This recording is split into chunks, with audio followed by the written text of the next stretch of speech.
একাদশ জাতীয় সংসদ নির্বাচনকে সামনে রেখে ৩ পার্বত্য জেলার অন্তত ৩০টি দুর্গম ভোট কেন্দ্রে নির্বাচনী কর্মকর্তা এবং নির্বাচনী সামগ্রী পৌঁছে দেওয়ার কাজ করছে বিমান বাহিনী।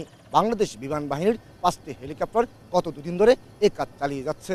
প্রথম পর্যায়ে নগরীর বিএফ জহুরুল ঘাঁটি থেকে তারা রাঙ্গামাটি, বান্দরবন এবং খাগড়াছড়ি সার্কিট হাউস থেকে নির্বাচনী কর্মকর্তা ও নির্বাচনী সামগ্রী নিয়ে আসছেন বিভিন্ন ক্যাম্পে। আসন্ন জাতীয় সংসদ নির্বাচন সুষ্ঠুভাবে সম্পন্ন করার লক্ষ্যে ইন এইড টু সিভিল পাওয়ার আমরা মূলত এই অপারেশনগুলো ক্যারি আউট করছি।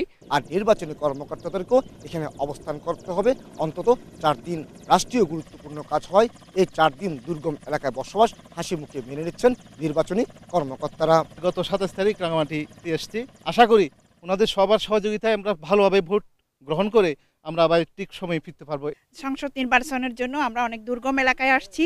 জাতীয় সংসদের আমরা গুরুত্বপূর্ণ কাজে আসছি আর কি। এদিকে বিমান বাহিনীর কর্মকর্তারা জানিয়েছেন নির্বাচনকালীন সময়ে নির্বাচনী কর্মকর্তা এবং সামগ্রী পৌঁছে দেওয়ার পাশাপাশি নির্বাচনের দিন আরও অন্তত 5টি হেলিকপ্টার নিয়োজিত থাকবে।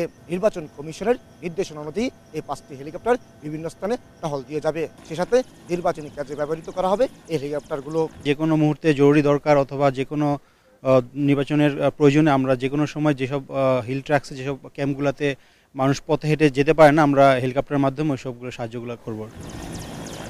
এভাবে একের পর এক হেলিকপ্টার উঠছে এবং নামছে, আর কয়েক ঘন্টার মধ্যে 3 পার্বত্য জেলা দুর্গম অঞ্চলে পৌঁছে যাচ্ছে নির্বাচনী সামগ্রী এবং নির্বাচনী কর্মকর্তারা। আর এভাবে নির্বাচনী দায়িত্ব পালন করছেন বাংলাদেশ বিমান বাহিনী। জহুরুল ঘাঁটি থেকে কমল দে, সময় সংবাদ।